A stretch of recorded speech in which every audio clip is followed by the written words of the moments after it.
Hello friends, part 3 देखने आए हो तो सब्सक्राइब भी कर लो। तो पार्ट 3 के स्टार्टिंग में दिखाता है कि यू जुआंग के ऑफिस में आती है और जुआंग से बात करने की कोशिश करती है, लेकिन जुआंग उससे बात नहीं करता।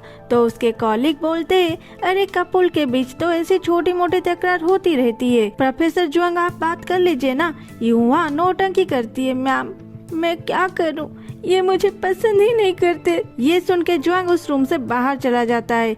यू फिर भी उसका पीछा करती है और बोलती है, जुआंग प्रोफेसर जुआंग मुझे आपसे कुछ कहना है। तो जुआंग बोलता है, बोल बोल ना। यू बोलती है, लामी एक अच्छी ब्रांड है, उसकी प्रोडक्ट की क्वालिटी बहुत अच्छी है, वो अब कुछ नए प्रोडक्ट लॉन्च करने वाले हैं, इसलिए उन्हें एक एक्सपर्ट की एडवाइस चाहिए। क्या आप इतने में ही जुआंग नहीं बोल के क्लास में चला जाता है। यू भी जुआंग के पीछे पीछे क्लास में चली जाती है और उसके स्टूडेंट के साथ बैठ के बातें करती है और उनसे दोस्ती कर लेती है और एक ऐसी वीचैट ग्रुप में ज्वाइन हो जाती है जहाँ जुआंग के हर एक्टिविटी की पूरी शेड्यूल मिलती थी। और क्या था, वो अब जुआंग को हर जगह फॉलो करती थी। जुआंग कैंटीन में जाता तो वहाँ यू पहले से होती थी, लाइब्रेरी में भी जुआंग को वो तंग करती थी, यहाँ तक कि लैब में जुआंग को काम करने भी नहीं देती थी। उसके बाद दिखाता है फिर से यू जुआंग के ऑफिस में आया है। जुआंग बोलता है, देखो मुझे इन लफड़ों में पढ़ना ही नहीं है, कितनी बार तुम्हें बोलूं। ये सुन के डायरेक्टर ली बोलते हैं, जुआंग तुम इस बार प्लीज ये काम कर लो। यू ने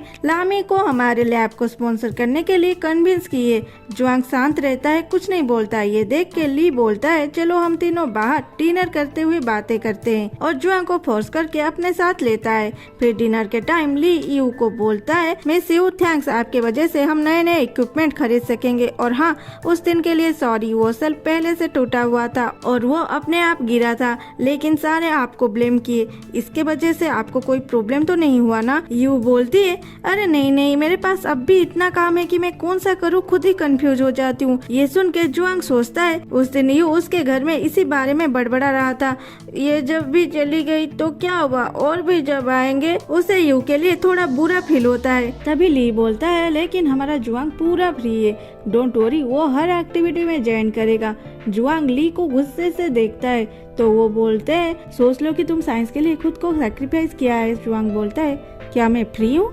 ली बोलते हैं, नहीं मैं तो ऐसे ही बोल दिया था, चलो खाना खाते हैं। फिर खाना खाने के बाद जब वो लोग बाहर आते हैं, ली पूछता है, यू तुम घर कैसे जाओगे, क्या मैं तुम्हें छोड़ दूं? यू बोलती है, नहीं नहीं, मैं तो जुआंग के साथ चली जाऊंगी, हम दोनों पड़ोसी है ना। ली बोलता है, क्या सच में? यू बोलती है, हाँ। उसके बाद वो डायरेक्टर ली को बोलती है कि अपने वीचैट में उसे ज्वाइन कराए, कभी कुछ प्रॉब्लम हुआ तो वो सीधा डायरेक्टर ली से बात करेगी। डायरेक्टर ली अपने फोन निकाल के बोलते है, क्यों नहीं।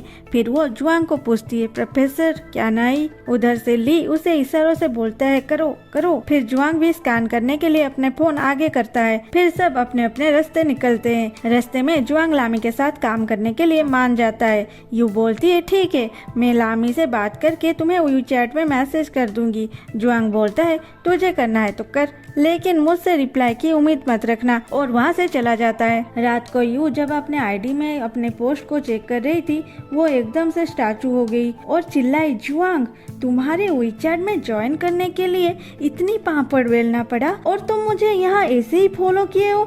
जुआंग उसे फॉलो करने के साथ साथ एक मैसेज भी किया था कि आपने सही कहा, thanks for your correction. You फिर बोलती है, तो ठीक है, जिस दिन तुम्हें पता चलेगा इस आईडी के पीछे कौन है, उस दिन तुम्हारी शक्ल देखने लायक होगा। दूसरे दिन में जिंग से एक प्रेसिडेंट की तरह यू को क्वेश्चन कर रहा था।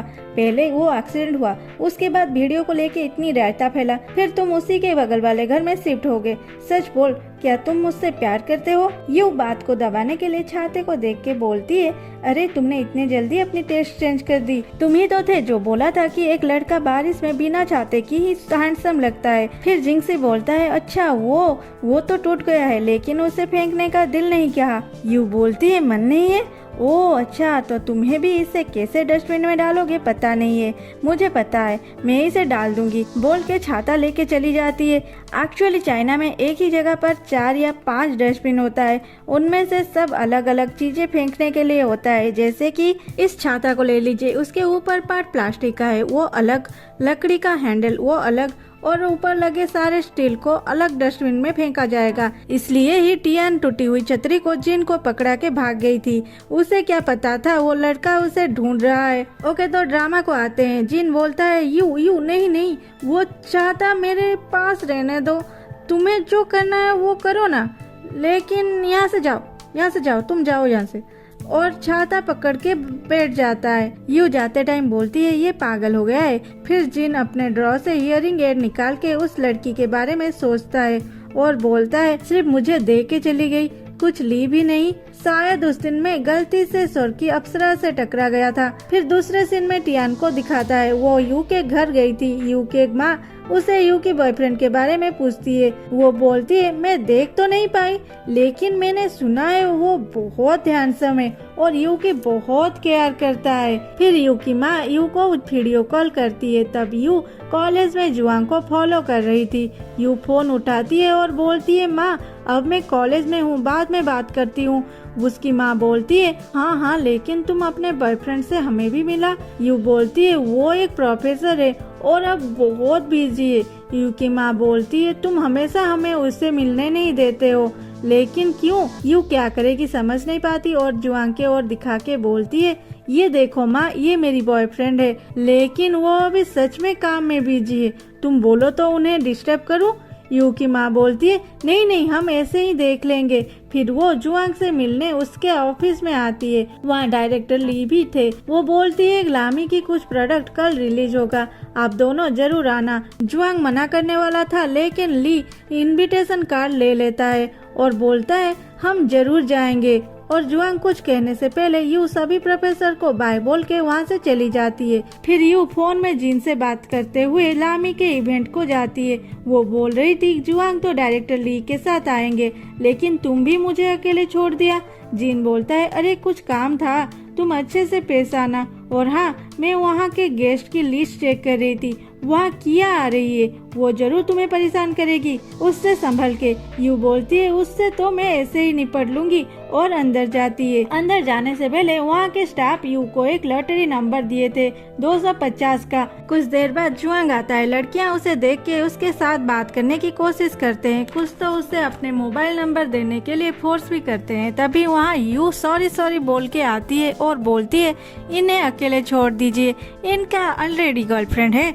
और वो लोग वहाँ से चले जाते हैं। फिर जुआंग यू को एक एंग्री सा लुक देके वहाँ से चला जाता है। यू उसके पीछे जा ही रही थी, तभी उसे किया रोक लेती है और बोलती है अरे इतने बड़े कॉस्मेटिक ब्लॉगर यहाँ पे, ओ तुम तो सारे इवेंट ज्वाइन नहीं कर सके ना, इसलिए यहाँ आए हो, तुम्हें कोई काम मिल जाए इसलिए। तुम तो न्यूज देखते नहीं होगे, लेकिन आपका साय का न्यू ब्रांड एम्बेसडर मैं हूँ, यानी कि मिस किया। यू बोलती है कंग्रेचुलेसन, लेकिन मुझे और भी काम है, तुम कहीं और जाके तुम्हारी सक्सेस की गाथा सुनाओ। यू सीधा ली और जुआंग के पास जाती है। वो लोग लामी के प्रेसिडेंट के साथ बात कर रहे थे।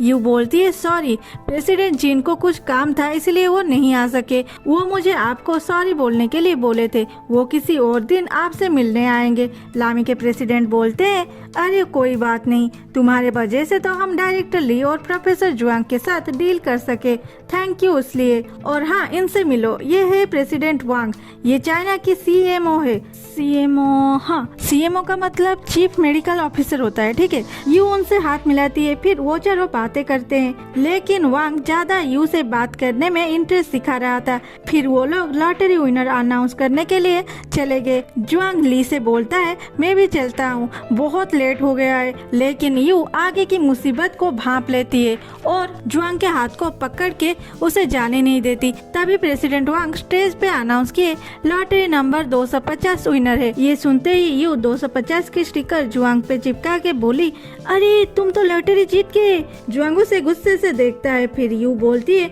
मैं ऐसा क्यों कर रही हूँ, तुम्हें बाद में बोलूंगी, अभी तुम चले जाओ ना प्लीज। जुआंग स्टेज को जाने के बाद किया फिर से यू के पास आती है और बोलती है अच्छा तो तुम ऐसे ही पैसे का रोब दिखा के प्रोफेसर को अपने मुट्ठी में करके रखे हो। यू बोलती है पैसे देने की क्या जरूरत, मैं तो प्रोफेसर का गर्लफ्रेंड हूँ, वो तो मुझे पैसों से भी ज्यादा चाहते हैं। ये सुन के किया यू के व्हाइट ड्रेस में वाइन डाल देती है। यू बोलती है क्या कर रही हो, वही घिसा पिटा कुछ नया कर किया हंसते हुए अपने ड्रेस में भी वाइन डाल देती है और चिल्लाती है, यू मुझे पता है मेरी गलती है कि मैं तेरी ड्रेस पे वाइन गिरा दी, लेकिन मैं अनजाने में कर दी थी। इतनी सी गलती के लिए तुम मेरे ड्रेस पे भी वाइन गिरा दी। सारे लोग यू के ओर देखने लगे और बातें बनाने लगे। तो आज के लिए इतना ही, फिर मिलते हैं अगले एपिसोड में। तब तक सब्सक्राइब, लाइक, कमेंट, शेयर जो मर्जी वो कर लो, पर कुछ तो करो।